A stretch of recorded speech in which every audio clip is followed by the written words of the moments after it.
Good morning. How are you doing? So today I'm going to talk about the 3 types of students, and if you get the right type for you, that's what leads to fulfillment and higher incomes. If you get the wrong type of student, that's what leads to a life of just annoyance and frustration, and also really low prices as well, and not being able to earn very much. So we're going to talk today. There's 3 types of students and which ones you want to attract. Remember, you get to choose, which is the cool thing here. So welcome everyone for watching. So the 3 types. The first type is passion. Now, a lot of people misunderstand this. They think that passion means enthusiastic, and they think, if students are always going, yeah, then they're passionate. It's not. That's not what passion means. So passion comes from the Latin word to suffer. You think about, if you're religious, you've got the passion of the Christ, is the suffering of Christ and things. So someone is passionate. If you've got a passionate student or a passionate teacher, it means they suffer.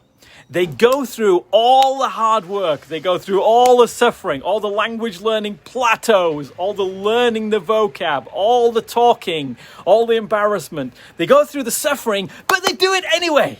They just do it because they want to do it. They have this big drive to do it. So if you're learners, it's the ones really super passionate about English. They just want to learn it. They think it's cool. They think it's awesome. And they do everything. And the cool thing with those students, they go above and beyond, yeah? You'll say to them, do 10 pages, and they'll do 100. Yeah? You say to them, okay, these are my fees, and they go, no problem. You'll say, I want to buy this other material as well. And they go, cool, please give me more. I want more recommendations. They're really, they're really into it, really, really passionate. And for me as well, when I'm helping with teachers, if you're a passionate teacher, I love to help you out, I can talk about education development all day long and help out, and I love helping teachers who are passionate. Today we're going to a school where they're about changing the world, and I love all that sort of stuff. The disadvantage, the downside of passionate pupils or passionate students is that it's all-encompassing. There are no limits. It's just everything they think of is like, this. They're into it and they just want it, and there's no limits at all. And if they are super passionate, they're willing to suffer, they'll expect the same from you too. So you have got to be in this because you want to change the world, because you want to change lives, because you've got a passion. You're willing to do the suffering in order to get the results at the end of the day. And if your students are like that, if you're like that, if you just absolutely love teaching, you love doing what you do, you will just do it whatever, then those students are the ones to go for, the passionate students. However, sometimes that can get a bit too much. It can lead to burnout, and not everybody wants to put their job as their number one focus. So in Genki English, we have, one of our mantras is lifestyle first. You choose your lifestyle, and then you choose the students that go with it. So therefore, the second type of student after passion is professional. Now, professional, this in here we include kids and students who want to do exams as well, because professional just means you do something for the money. You do it for the money. It's not your whole life's purpose. It's not what you spend 3 a.m. up until 3 a.m. doing. It's not what you spend every last penny on. It's not what you spend Saturday mornings on. It's a professional reason. You're doing this for financial gain. For kids in exams, it's the same thing. As opposed to amateur. So amateur means you do it for love. Yeah, somebody who does it for love is amateur. Somebody who does it professionally is because it's for money. Yeah, amore, amateur. Cool. Now, the cool thing about this is a lot more transactional. It's very easy to help these students because the limits are set. When we talk about being professional, we mean that you follow the rules. You have the set thing. So you say, what do you want? They say, I want to do this. And you say, cool, here we go. These prices, this is what it's worth to you. This is what I expect. And they do it. They come to the lessons.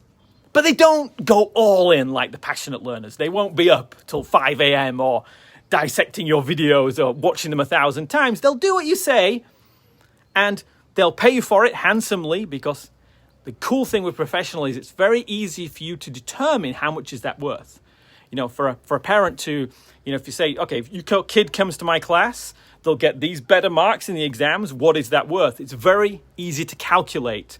So if you're getting professional students, you can get a much higher rate. So if you look at the big teachers in like Hong Kong and Japan and things, it's because they're getting kids higher exam marks, yeah. And of course, you can still do it in a fun, Genki, awesome way. Doing exams doesn't mean boring. It means doing it the right way. Learning how to get the exams, get really good results. That's a whole different workshop. Anyway, so that's professional. So if you want passionate people, don't aim for professionals. Because if you're super passionate and like, yeah, we're going to change the world. Yeah, come on, do this, yeah. And they're like, well, no, I just want it for my job. I just need this promotion, or I just need to go overseas, or I just need this certificate. Then they're going to clash with you, and you're going to be very unfulfilled, because you'll be trying to force them to do something they don't want to do. But the good side of it is, if teaching for you is a profession, you're doing this to eat, to pay your rent, then professional students are usually the best way of doing this, because they respect the boundaries, and it's great.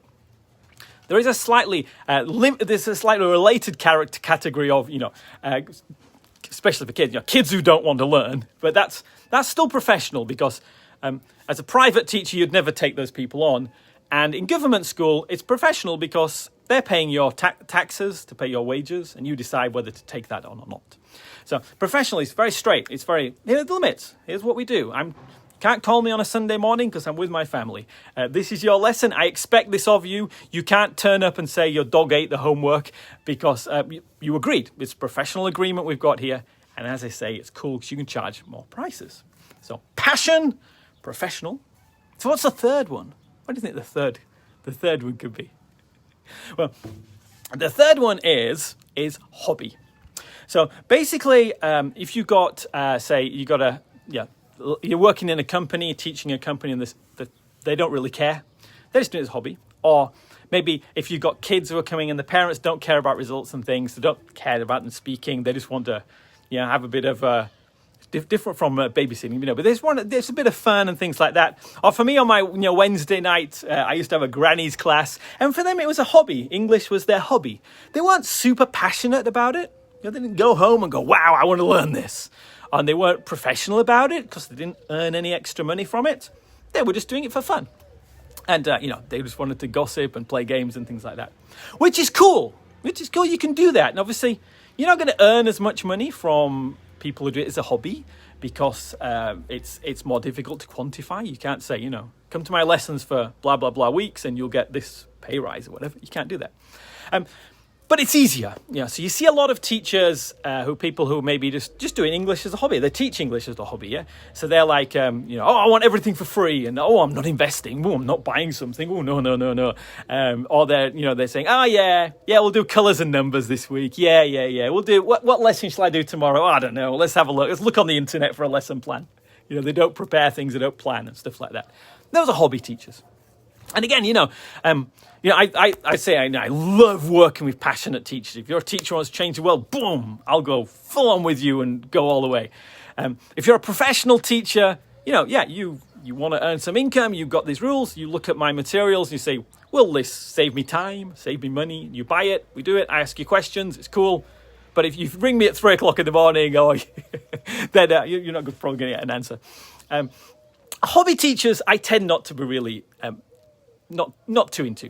So if you're a professional teacher, I would probably recommend leaving out hobby students. Try not to attract those people. So I don't really like hobby teachers because they want everything for free. They don't really push their students. They don't get great results. They don't ask great questions back to me. They don't watch Facebook Lives on a morning. So there we go. So the key is, really a lot of teachers haven't thought of this. And a lot of teachers especially, don't understand what passion means. It means people are willing to do whatever it takes, yeah. But really decide. Sit down today, take a pen, and think: who do I really want? Do I want the hobbyist students? Do I want the professional students, or do I want the passionate students? And there's no correct answer. If we say you want to change the world and you only want passionate people, well, okay, that's cool, but other things have to suffer for that. And if you've got a family or other hobbies or other things you do, then that's going to suffer because the passion will take over everything, yeah? So if you want to just say, okay, I really love what I do, but I'm going to put limits on it, boom, boom, boom, boom, professional. So go for professional people. So that's parents who want results, either speaking or for exams, or professionals who want to earn extra income from their jobs. And if you're just, if you're just into this and it's just a hobby, if your spouse earns a load of money and, or you're just traveling and you just want something to pay your beer money or whatever, then hobby students are probably quite fun. It's how you get to know the environment. It's how you get to often make friends. And some people get married as well for their students like that. But that's an option if that's the sort of thing you're looking at. So there we go. That's today's live. So I'm going to ask you now, which are you? Are you a professional teacher, a passionate teacher, or are you a hobby teacher? And more importantly, which students do you want to attract? Because as soon as you get clear on who you want to attract, you'll start seeing them everywhere. There's the red bricks in the wall there. I bet you didn't see those red bricks until I noticed them, yeah? But because I noticed them, you're looking for them and you find them, yeah? Whatever it is that we want, if we're clear on it, then our brain starts looking for those because there's too much information. You didn't see everything behind me here, yeah? There's too much information in this world. Our brain filters it out to only give you what you want to see. So decide what students you want and you'll start seeing them literally everywhere. Full class of waiting list, waiting list students, full classes, fulfilled life, nice income. Who could ask more than that? I'm Richard from Genki English and I'll catch you later. Bye-bye.